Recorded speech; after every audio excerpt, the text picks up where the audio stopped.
Thank you for joining us today to solemnly mark the 4th anniversary of the Burmese military's attack on the Rohingya on August 25th, 2017.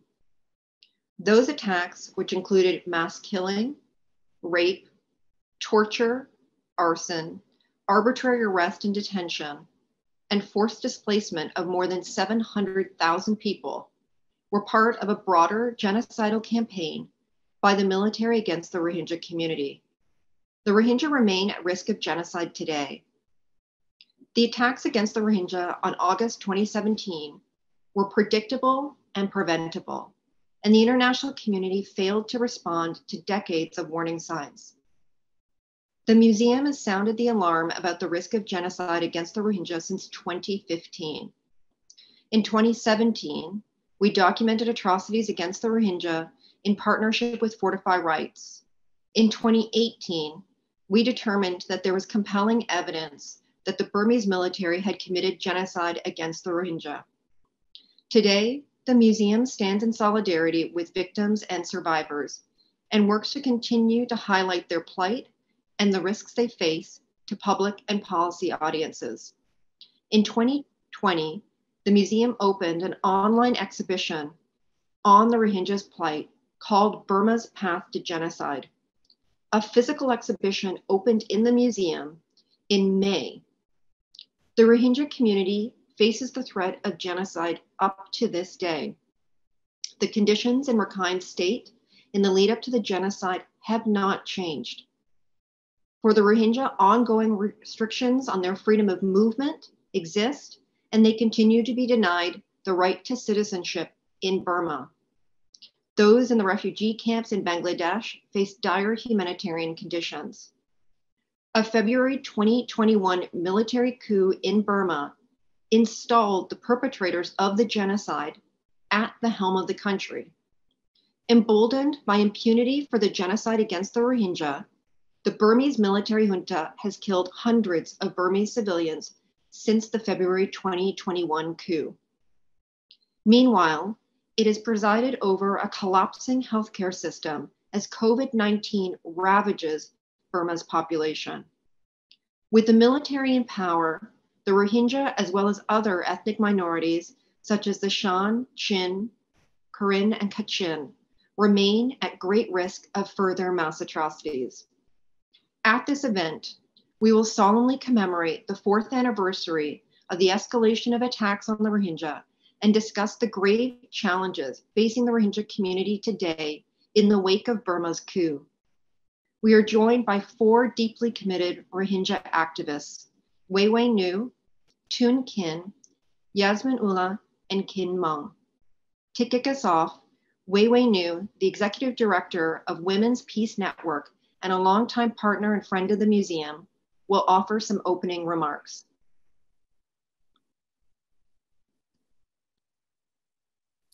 Thank you very much, Naomi. We appreciate the Center for Prevention of the Genocide, CPG, for organizing this anniversary event. Today, I remember talking to 19-year-old Rahima living in Bangladesh Kutupalong refugee camps. She was raped by 4 Burmese security forces and they took her belongings at the border as she was fleeing from her burnt village in Rakhine State. Since then, her back has been broken. I also remember talking to 22 years old Shafika, originally from Kutupalong, originally from Tulatuli village of Maundo, now living in Balukhali refugee camps in Bangladesh. Her husband was shot dead and her baby, 2-year-old, was thrown into the fire before she was raped by 3 Burmese security forces. These are only 2 stories. Like them, thousands of Rohingya women and men in Bangladesh refugee camps carrying similar horrific experiences. And now, as they are waiting for justice and accountability for 4 years. Genocides against the Rohingya has been ongoing for decades in many forms of deprivations of our freedoms and our basic human rights, including limiting our ability to give birth, or to marry, or to travel, to be educated, to have access to healthcare, or even access to nutrition and food. 4 years ago, Burmese government's security forces conducted an intensive genocidal campaign in August 2017. Within 2 months of the campaign, the military has torched 395 villages, killed thousands of women and men, raped, gang raped, and mutilations of the thousands of women, including some LGBT and men. 4 years has passed, no justice has been brought, and the community, the Rohingya, continue to suffer from the past trauma and living in limbo in the refugee camps. 23 years old Shafika, who lost her whole family, told me that these 4 years without justice feels like living hell. With the recent military coup in Myanmar, Rohingya life become more dark, and the world has started to forget the suffering of the Rohingya, and military remain unpunished. Since the February 1st coup, the military, the junta, has been using the same tactics as they use against the Rohingya and other civilians in Myanmar for decades. Now at the alarming level all over the country, they are abducting and arresting activists, journalists, young people, shelling villages, assaulting and killing protesters every day and night. Additionally, the military has continued to use sexual violence against women, including by threatening activists with rape and torturing those arbitrarily arrested and detained in prison. In short, the military is using the same tactics as they have used against the ethnic and religious minorities for decades. The junta recently have been trying to once again push anti-Rohingya propaganda, heightening the risks of atrocity crimes. If the Burmese military remain unpunished, we will see recurrence of the crimes. It is the obligations of the international community to bring justice for the Rohingya. The Rohingya community, the survivors and victims need a holistic justice processes, including criminal accountability of the perpetrators and restorations of their rights in their birthplaces, and return to the places of origin with dignity and with security. Most importantly, Rohingya are human beings like you and like everyone else. Rohingya deserve a human life. Thus, I urge all of you to do everything within your capacity to help us bring justice and peace for our community. Thank you very much. Now I will hand over to Kyra to continue the event and to go through the museum's exhibit. Thank you so much, Weiwei. My name is Kira Fox, and I'm a research associate at the Museum Simon Scott Center for the Prevention of Genocide. Today, I'm going to take you through a brief virtual tour of our online exhibition called Burma's Path to Genocide. We also have a physical version of this exhibition at the Holocaust Museum in Washington, DC. This exhibition features the stories of Rohingya survivors. It was important for us to center survivors' voices in this exhibition, voices which so often are not centered in public or policy discussions. And through this exhibition, we hope to prevent exactly what Weiwei raised in her remarks, the world forgetting about the Rohingya people. We want to guard against genocide denial. And at a fundamental level, we want to remind our visitors that genocide did not end with the Holocaust, that it still happens today, that it's preventable, not inevitable, and that communities remain at risk of genocide today, including the Rohingya. We are very aware that as a non-Rohingya group, we're taking on the responsibility of sharing an experience of a community that is not our own, a task we take with humility and seriousness. We worked with a large group of historians and advisors, Rohingya, as well as members of other ethnic groups in Burma, to develop this exhibition, and we hope that it can serve as a platform to educate people around the world about the story and experiences of the Rohingya people. Even though the personal stories in this exhibition are 4 years old, the trauma is raw and the risks remain very real today. We hope that the exhibition provides a powerful platform to call attention to the Burmese military's genocide and the need to focus on the risks to the Rohingya and other vulnerable communities, especially now during the political upheaval in the wake of Burma's coup. The exhibition is organized into 2 sections. The first section includes 5 chapters that document how the Rohingya went from citizens to outsiders to victims of genocide in their own country. We wanted to make sure that visitors understood that genocide is not a sudden, violent event. It's a long process for which there are warning signs. The second half of the exhibition tells the personal stories of those who experienced the genocide in one village, Maungnu.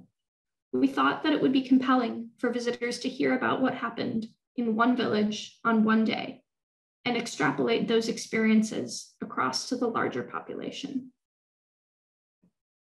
Starting with chapter 1, the goal of this chapter is to outline the long history of Rohingya inclusion in the social, political, cultural, and economic fabric of the country. One of the key parts of this chapter is a section that shows evidence of when Rohingya belonged in the country of Burma.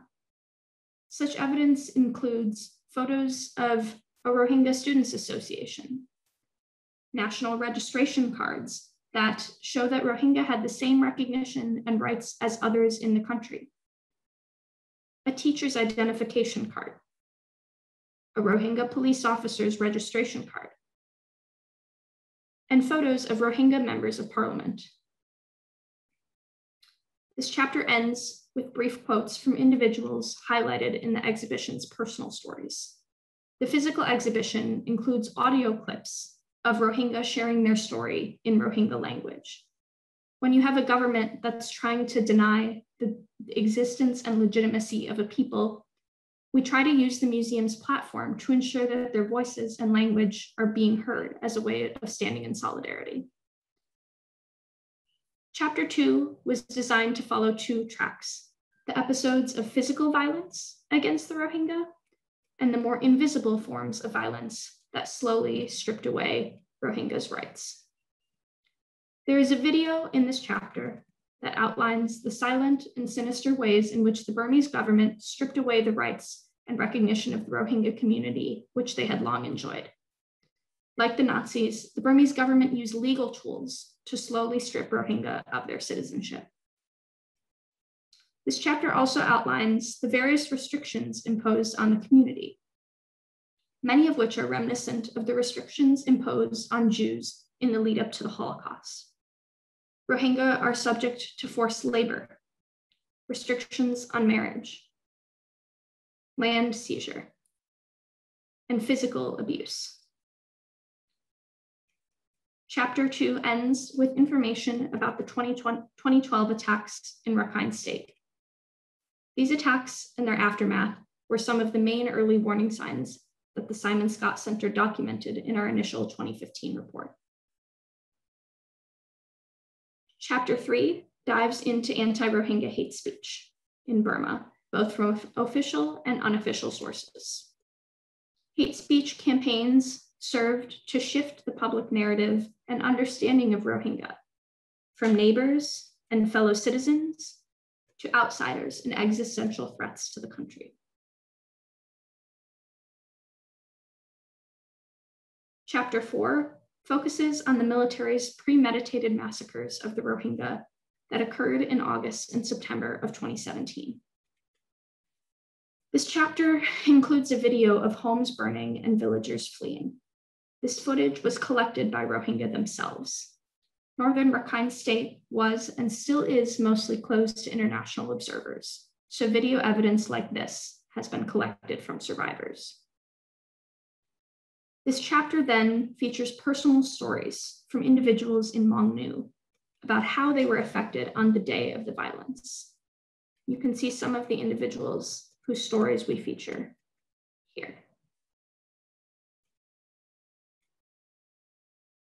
And finally, the chapter ends with a death list, one of the ways in which we hope to capture the magnitude of the loss of the genocide in a respectful and dignity-preserving manner. Chapter 5 begins with the flight of the Rohingya to Bangladesh in August and September of 2017. It includes several different ways that the Rohingya were affected by the need to leave their old lives behind in Burma and start a new life in the Bangladesh refugee camps. It also includes stories of how Rohingya were affected in the longer term by the genocide. This picture highlights a section about what children saw in the genocide. Children under 12 make up to 40% of the Rohingya refugees in Bangladesh, and many have used drawing to process the genocide. In this section, we use cell phone videos. That was the result of a deliberate decision to portray the lives of those lost in a way that they would likely have wanted to be represented. We show those who were killed in their happiest moments, not their final ones.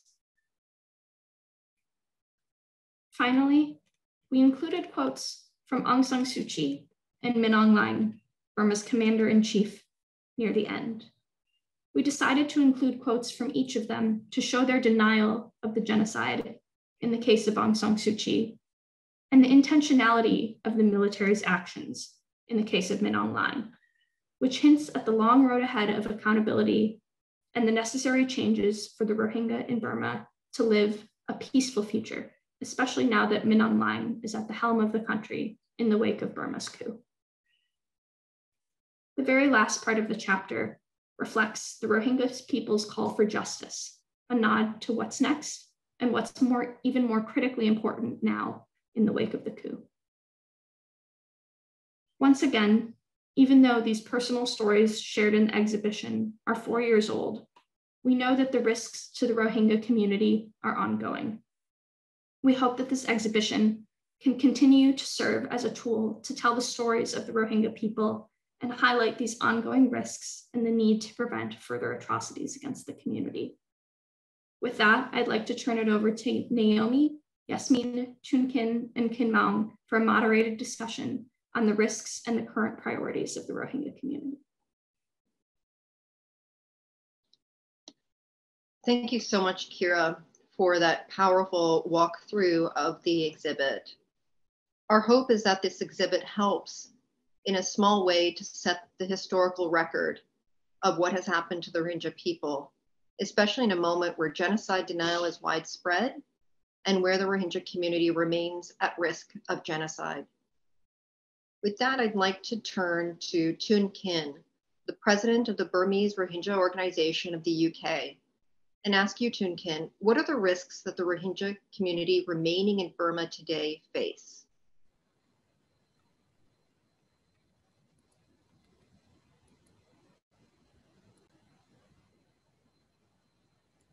Thank you. Thank you, Naomi. And United States Holocaust Memorial Museum hosting this event. It is very important for anniversary genocide, Rohingya genocide Remembrance Day. You know, since the military coup, everyone in Burma lives in danger and in fear. They can come from anyone at any time, even before the military coup. Just being Rohingya is very dangerous in Burma, as you all know. You know, Rohingyas are mostly Muslims and different ethnic groups, and the coup leader is architect of genocide, where he ordered to kill thousands of Rohingya, he ordered to rape thousands of Rohingya women, and he ordered to kill hundreds of Rohingya children, burn alive. And we are ethnic Rohingya, and military don't want us to live in our own country at all, and they don't want to restore any ethnic rights of the Rohingya at all. And since the military offensives in 2016 and 2017, the 600,000 Rohingyas still living in Rakhine State have lived in a state of fear. The genocide has not stopped. The government and the military just been using different tools to apply genocidal policies. More than 100,000 people forced to flee the attacks against Rohingya in 2012 still live in squalid camps in Sitwe and Paukto and other cities. And they are prison camps, actually not IDP camps. For both those in prison camps and those in villages, they live under severe restrictions. With no rights, humanitarian aid is severely restricted, causing death and suffering. They have no citizenship, no right to vote, and little of no access to any government services. No right just to move around in their own state and their own country. They face repressive laws, discrimination, and ongoing violence and extortion from security forces. Since the coup, we have even greater fears that the military facing huge resistance and anger as a result of the coup that will whip up anti-Muslim and anti-Rohingya prejudice to divert, public attention from their own actions. Thank you.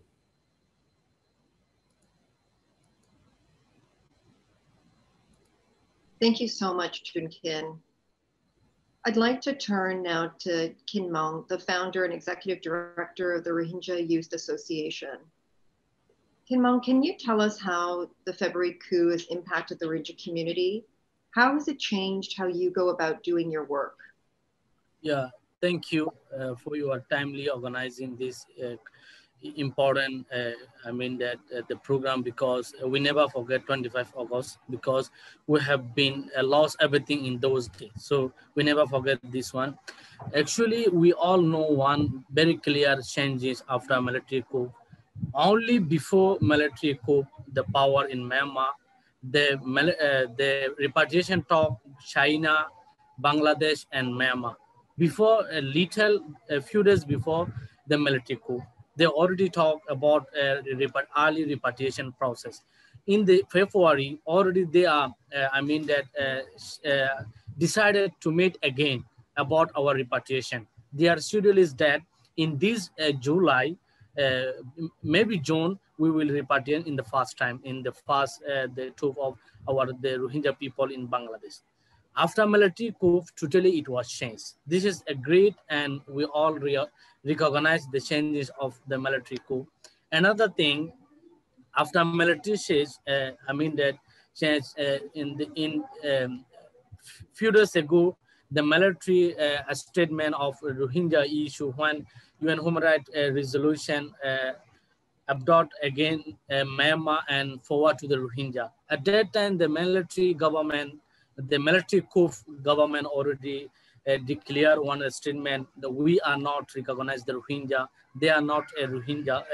That ethnic group of Myanmar, and we will introduce their citizen issue in 1982 citizenship law. This is another, we surprised the changes of the military after coup. When the first, the national address, the Myo line in maybe February 8, he already mentioned he will solve the Rohingya issue and the citizenship issue and the repatriation. He's totally changed in this statement. And a few days, he already talked with the, one of the media from the China. He already denied our existence in Myanmar. This is the change in we see the clearly as a state responsible person, he deny our everything. And we never forget one thing, that the Mia Online is one of the responsible person for our genocide issue. He is already now in charge of International Court of Justice. I believe myself that the military coup in Myanmar, one of the factors in the Rohingya issue, because he wanted to escape from the the International Court of Justice. And unless he have the full power of in his hand, he cannot be excused from the genocide case. This is one of his master plan. He went to escape for the Rohingya genocide issue from the International Court of Justice. So he's doing this kind of thing. You know, we see recently the report from the AFP and translate so many media. One of the brother from the IDP camp of the Tui. He already mentioned before after military coup, some of the military the regional commander-in-chief visit to IDP camp in the Tui and held the community meeting with the Rohingya. When the Rohingya asked about their future right, the military threatened them by using the force. This is the totally changing after, the military coup, what we believe. Another thing, you know, when the NUG government, the policy, the position statement on the Rohingya, this is the one of the changing, just they recognize as a Rohingya, and they already mentioned they will demolish or destroy the 1982 citizenship law, which is deny our right for decades. And after this, the statement, so many our brother and sister from the Rakhine, they, they release so many different kind of statement against our existence. This is the military, after military coup, this is the changing, we see the clearly by the statement. Before military coup, our brother and sister, we love them. The Rakhine, they deny our existence by the media or their private meeting. We did not see the public statement from them. After military coup, we see a lot of evidence and their statement, they deny our existence. This is the result of military coup in our country. And we as a refugee right now in the Bangladesh, after military coup, we have no hope because the Myanmar is the one of the responsibility person. Our honorable sister Maui mentioned about the Tulatuli, which is the massacre in 21st century. We believe that there's those kind of the people know about the military. So when the military got the power right now, everyone, that hopeless right now in the refugee camp, because the military have the master plan to destroy us in the one by one. So we are not, much the hope to return right now. If you know, the Bangladesh government approaching international community by different the way, but we are not hoping that the military will be accept us as a Rohingya by giving the citizenship issue, because the military stand is very clear that they are going to be our citizenship issue by 1982 citizenship law. They are not stop giving the national verification the process. It means this is the clear what they will do, and in right time, all of the activists or leader or any founder are not willing to work more about our future, because they also hopeless. The military are not, that surrounded their power. International community are not doing anything what they should be do. You already mentioned before, international community failed again and again to protect the Rohingya. Right now, the international the population in the Myanmar. So we hope international community can solve our issue by the best effort. Thank you so much. Thank you so much, Kinmang, for giving voice to the feeling of hopelessness and frustration, but also just the dangers of continued denial of the existence of the Rohingya community that the leaders of the coup and the military continue to perpetrate. Yasmin Uli, you are an independent Rohingya social justice activist, and you've been working tirelessly to draw attention to the plight of the Rohingya community. Can you share your perspective on how you feel about the response of the international community to the Rohingya genocide now, 4 years later? I feel that the response have been fairly inadequate, to say the least. I feel that as each year goes by, less and less attention is paid to the magnitude of the plight that our people have endured. The Rohingya refugees, specifically in Bangladesh and other countries to this day, face the threat of forcibly being deported back into Myanmar without measures to ensure safety, dignity, and security. And although we have, wonderful process like international justice mechanism that, for example, the International Criminal Court and the International Court of Justice have initiated a process to investigating the crimes that have been committed in determination of whether or not a genocide have been committed, Rohingya people are still living through their trauma in dire conditions nonetheless. And there is no addressing of that. There seemed to be a disconnect between justice and our survival. Not that these mechanisms are not important, but Rohingya people need so much more to be able to thrive. And we have proven time and time again that we are very resilient people. We rise from the ashes like Phoenix, but we are not given the support that we are needed. And we need more commitment and more support from the international community, especially in the refugee camps, in all aspects, not just for food and water, but actually in healthcare, in education, in capacity building, and so many more things.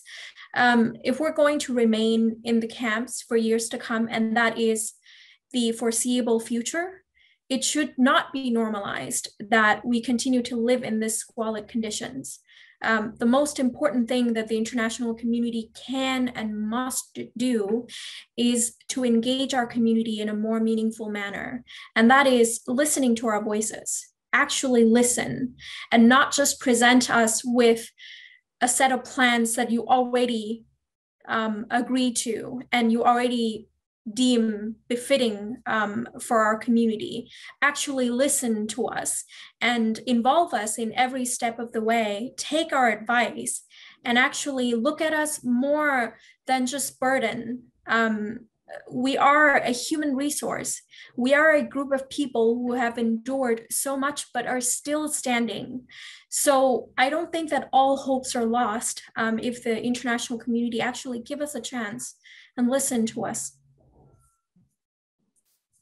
Thank you so much, Esmond. And it's one of the tragedies of all of these situations where genocide occurs that it falls all too often on the survivors to have to make a case for why their community should be taken into account, their voices heard, but also for you to have to articulate what your value is.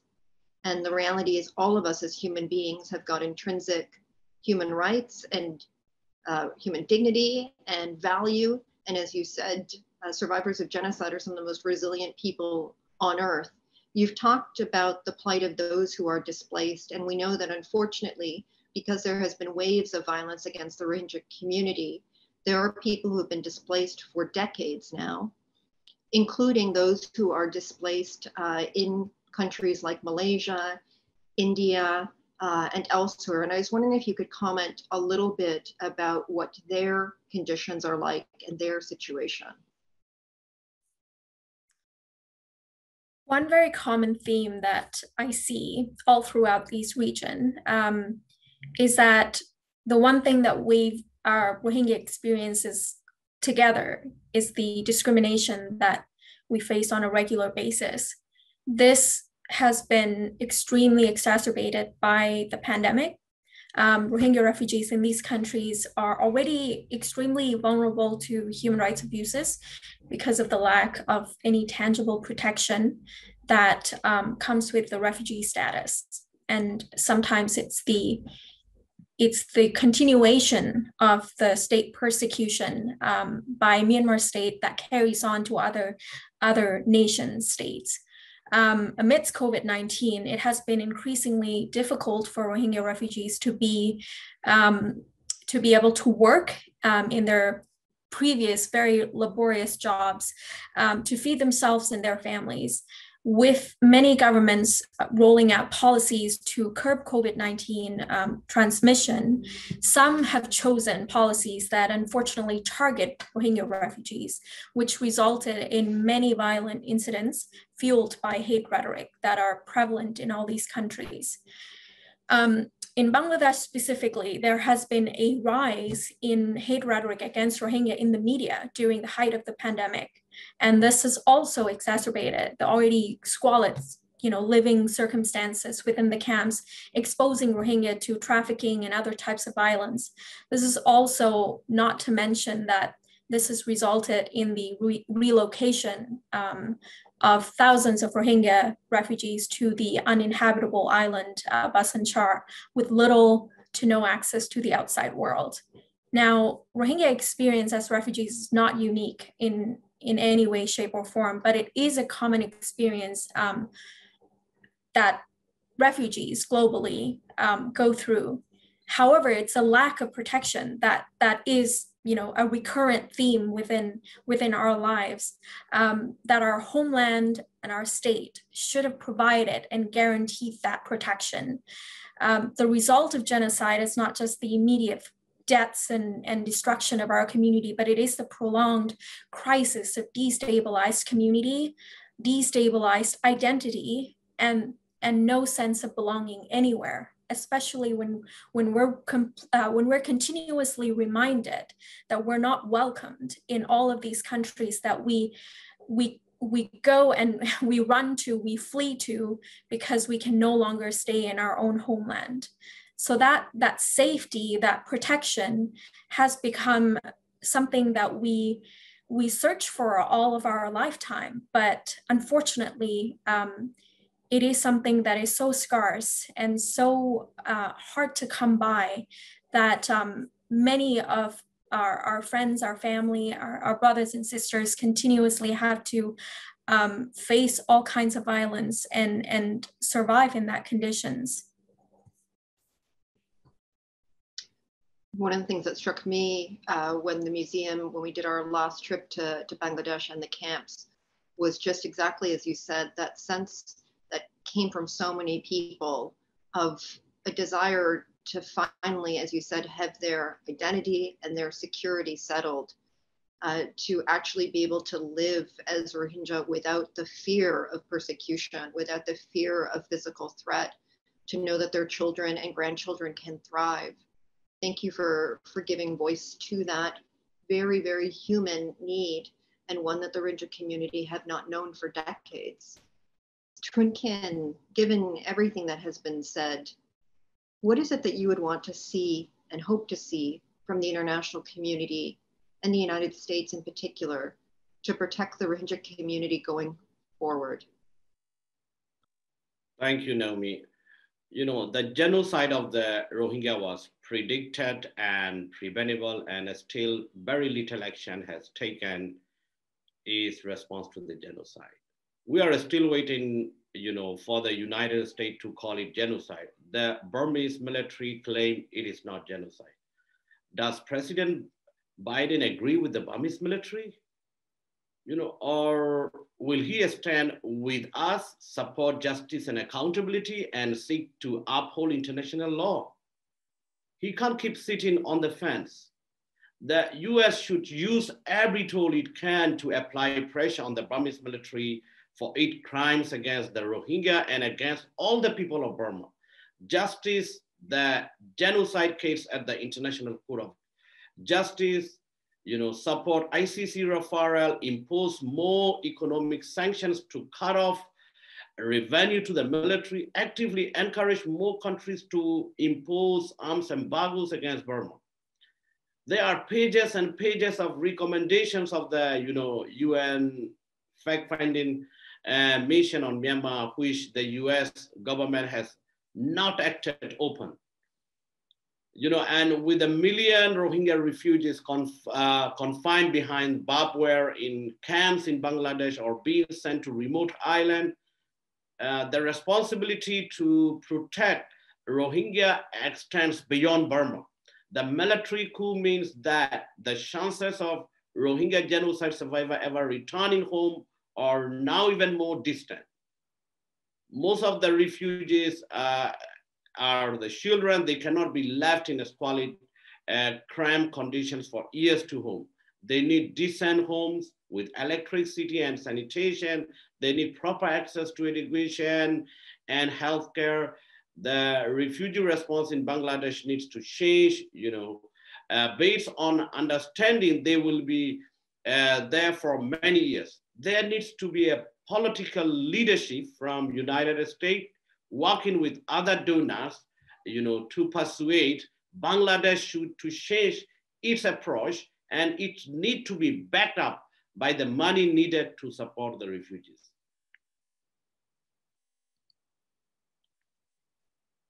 Thank you so much, Chun Kin. There have been very common themes amongst what you have all called for: the need for justice and accountability. But even before that, the need for the crimes to be recognized and called what they are: genocide.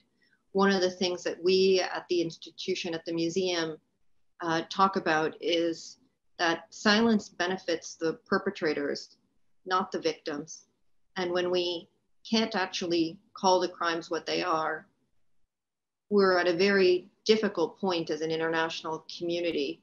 And as you have all noted, the people who perpetrated the genocide are now de facto running the country. And it's not just the Rohingya community that is at risk, it is all Burmese people that are at risk. Different communities face unique and perhaps more threats, but it is a situation that is dangerous for everyone. I wanted to just ask if there was one or two reflections that you wanted to make, both about what is the importance of something like a genocide determination to you, and also if there was something that you wanted to leave the viewers with in terms of understanding who the Rohingya people are. What would be your thoughts and reflections? Yasmin, starting with you. I'm going to take up on the first question. I think that sometimes we forget in all of these, in the advocacy or in trying to understand why it's so important for a crime to be called what it is, a genocide. For us, it is far beyond the need for us to be right, or the need for us to be validated in our experience, but it is for us to actually feel like we have friends in this world. All throughout this time, for the past 70 years, unfortunately, we've been alone. And that is a really, really painful feelings to go through. I think that nation states are obligated to actually stand with us. And those who have not are, like you said, choosing very, very distinctively to stand with the perpetrators, whether or not that's their intention. And calling this specific, experience that we've all gone through as a community a genocide, give us a chance to actually heal, give us a chance to validate ourselves that we did not go crazy. It was not because, we were so bad, like the rhetorics that the military have come up with. We were fine. We were just humans. We were just trying to live. We were just trying to survive. But this was something that they chose deliberately to do to us, to kill us, to annihilate us, to hurt us. And we did not have a choice. And that the world is actually watching and is, on our side. That is why the genocide determination is important. It's not just a legal determination. It's not just a name. It is our experience that is so important, and so many generations of our people need that.